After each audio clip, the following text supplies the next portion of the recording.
इस लेक्चर में पढ़ने जा रहे हैं। और उसमें मैंने एक बेसिक कंसेप्ट भी आपको बताया था, जिसमें आपको ये तीनों कैरेक्टरिस्टिक्स किस तरह आपस में मिलजुल कर काम करती हैं। उसका एक और शॉर्ट मेथड मैं आपको यहाँ पर बता रहा हूँ। एक बार पीछे वाला लेक्चर अगर नहीं देखा है तो उसको जरूर देखिएगा। सिंपल सी बात है, सपोज हमारा एक सेंसर है, उस और सेंसर कौन सा है, स्मार्ट है। वो सेंसर कोई रीडिंग अगर नोट करता है, रीडिंग अगर कोई नोट कर रहा है, सपोज वो रीडिंग एक्स आ रही है, but due to some any unusual error वो वहां पर क्या आने लगी, लेट से वहां पर y आने लगी। या तो ये पॉसिबिलिटी हो सकती है, या फिर दूसरी पॉसिबिलिटी ये हो सकती है कि मैंने क्या करा, एक ऑटो टेस्टिंग मोड के अंदर मैं उसको दोबारा ले आया। तो यहाँ पर क्या है, एक ऑटो टेस्टिंग शुरू हो जाती है जो कि प्रीवियस जो डेटा है उसके करस्पॉन्डिंगली हमें इस x के बारे में बताता है, क्या x ये कितना डेविएट कर रहा है पुरानी वैल्यूज पास्ट डेटा के करस्पॉन्डिंगली। तो उसके बाद सपोज करो इसके बीच का जो डिफरेंस आया वो x minus y difference, let say it is a। Okay, तो उस a के करस्पॉन्डिंगली एडजस्टमेंट प्रोवाइड करेगा, इस ऑफसेट को वहां से निकालेगा, और साथ ही साथ दूसरे और जो सेंसर्स इससे कनेक्टेड है उन सारे सेंसर्स को ये उसको बता देगा कि यहाँ पर a की प्रॉब्लम आई गई है, तो अब आगे इसका ध्यान रखिएगा। और साथ ही साथ उसको क्या करेगा, कम्युनिकेट कर देगा टू द सर्वर कि ऐसी एक प्रॉब्लम आ गई है जहां पर a की यहाँ पर चेंजेस हैं, जिसको आप आकर रिपेयर कराएं। तो ये चीजें एक अपने आप में तीन part, like self testing, calibration and the last thing is the communication, इन चीजों को एक साथ ये रखता है। इसीलिए ये तीनों मेजर कैरेक्टरिस्टिक्स हम यहाँ पर पढ़ रहे हैं। तो कैलिब्रेशन हम कर चुके हैं, हम सेल्फ टेस्टिंग के बारे में कुछ थ्योरीज अगर हम देखें, समझने वाली बात तो हम समझ ही चुके हैं। It is a common practice for measuring systems when started to run a suite of task that test for many fault conditions. जब हम स्टार्ट करते हैं तब, या फिर बीच में जैसे मैंने बताया कोई एरर आए तब, so this is called the self test state. This process identifies areas where a system is already out of specification। कुछ प्रॉब्लम हो जाए, कुछ जो ट्रेंडिंग है वो उसके जो है उस डेटा से हट जाए, तो कुछ जनरल प्रिंसिपल्स जो हैं उसमें अप्लाई किए जाते हैं, जिसको हम वहां पर सेल्फ टेस्ट बोला करते हैं। कैसे करते हैं सेल्फ टेस्ट, हम प्रीवियस डेटा से एक्चुअल डेटा के कंपैरिजंस करते हैं। सपोज करो मुझे करना है तो आज के में सारे डेटा, कल के सारे डेटा और परसों के, सपोज 3 दिन के डेटा को मैं पास्ट डेटा के साथ कंपेयर करूंगा और मैं बताऊंगा कि यहाँ पर कितनी डेविएशंस आ रही हैं। अब इस सब चीजों के लिए हमारे पास एक तो सेंसर्स ऑब्वियसली होना चाहिए, कुछ सिग्नल कंडीशनिंग डिवाइस होने चाहिए, जो सिग्नल यहाँ पर हमारा जैसे फिल्टर्स हो गए या फिर हमारे कन्वर्टर्स हो गए, और साथ ही साथ सिग्नल प्रोसेसिंग मतलब जब हम किसी भी डेटा को एक फॉर्म से दूसरे फॉर्म में लेकर आते हैं। In case of audio and video signals, यहाँ पर नॉर्मली जो हमारी आवाज है या फिर एक फोटोग्राफ है, वो फोटोग्राफ कंप्यूटर फोटो की तरह रीड नहीं करता, उसको प्रोसेस करके एक पर्टिकुलर वैल्यूज के अंदर लेकर आता है। अब ये जो मेजर्ड क्वांटिटी है और मेजर्ड वैल्यू है, दोनों, यहाँ मेजर्ड क्वांटिटी यहाँ पर आ रही है जो वो इनपुट ले रहा है, और उसको मेजर्ड वैल्यू के साथ पुरानी पास्ट डेटा के साथ कंपेयर कर रहा है। और इसके अंदर अपना एक चिपसेट है, वो अपना चिपसेट क्या करता है, इस कंपैरिजन बेसिकली अब ह्यूज कंपैरेटर्स हमने पिछले लेक्चर्स में भी पढ़े थे, ऑप एम्प बेस्ड कंपैरेटर्स का। और जरूरी नहीं है कि ऑप एम्प बेस्ड ही हो, और डिफरेंट टाइप के आईसीज कंपैरेटर्स का भी इस्तेमाल होता है, ठीक।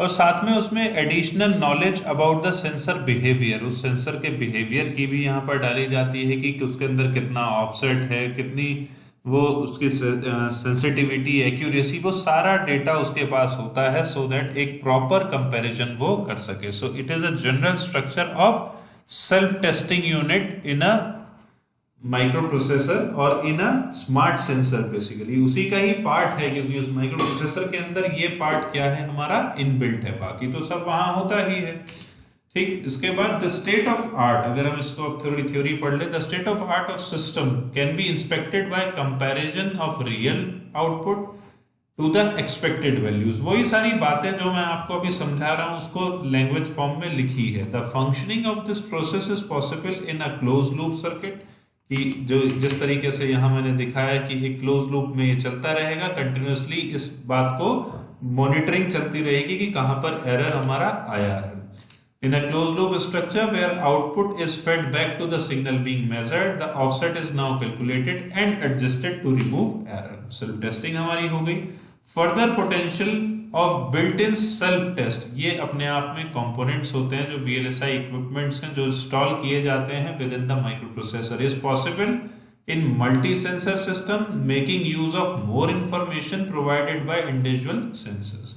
For instance, through the comparison of output redundantly available sensors, strongly deviated sensor can be detected. जैसा मैंने बताया कि डेविएशन कितना है उसको हम पता लगा सकते हैं और उसको एलिमिनेट कर सकते हैं अपने सिग्नल प्रोसेसिंग के पार्ट से, उसको हम कम्युनिकेट करके सर्वर को बता देंगे। अब ये चीज हमारी कम्युनिकेट हो जाएगी थ्रू द सर्वर। तो हमने यहाँ सेल्फ टेस्टिंग पार्ट को खत्म किया, अब स्टार्ट करते हैं अपना सेल्फ कम्युनिकेशन पार्ट।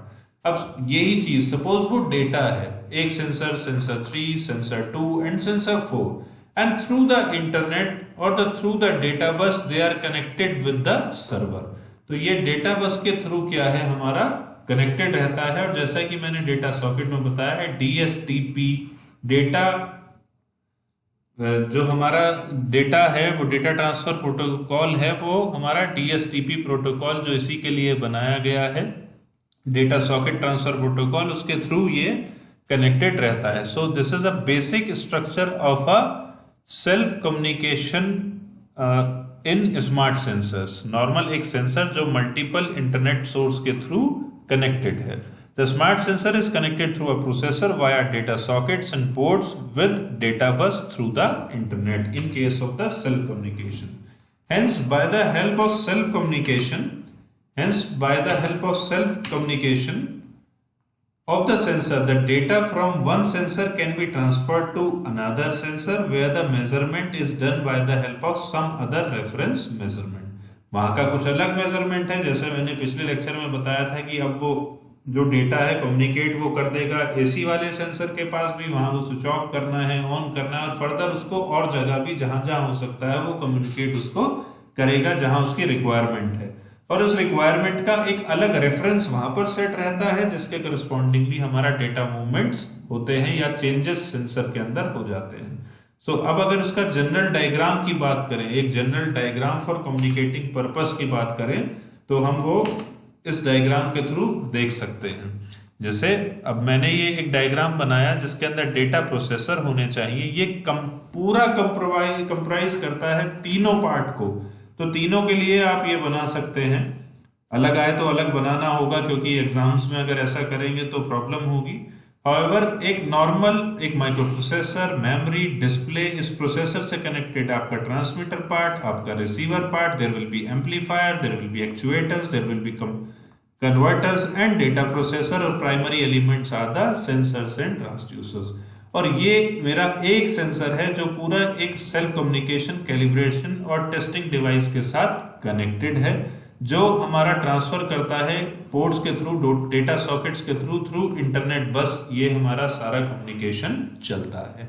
तो इस तरह से कई ढेर सारे सेंसर्स आपस में कनेक्टेड रहते हैं, एक दूसरे से कम्युनिकेट कर सकते हैं, अपने आप को टेस्ट कर सकते हैं, कैलिब्रेट कर सकते हैं, ऑटो रेंज कर सकते हैं, ऑटो लीनियराइज अपने आप को कर सकते हैं। इसीलिए वो अपने आप से कहलाते हैं smart sensors. So because of these few characteristics and by having the self communication, हमारा फायदा क्या होता है? सेल्फ कम्युनिकेशन होने से हैंडलिंग थ्रू पोर्टेबल डिवाइसेस हमारा आसान हो जाता है, सेल्फ कैलिब्रेशन एंड टेस्टिंग हमारी आसान हो जाती है, रिड्यूस वायर कॉम्पेटिबिलिटी कॉम्प्लेक्सिटी, बहुत सारे वायर आपस में कनेक्ट नहीं करने होते हैं, वो एक बार बना दिया हमने पूरा प्रोटोकॉल, उसको चेंज करने की जरूरत नहीं है। लॉस ऑफ डेटा, सपोज हमारा सेंसर खराब हो गया बट सर्वर पे वो डेटा हमारा स्टोर्ड है,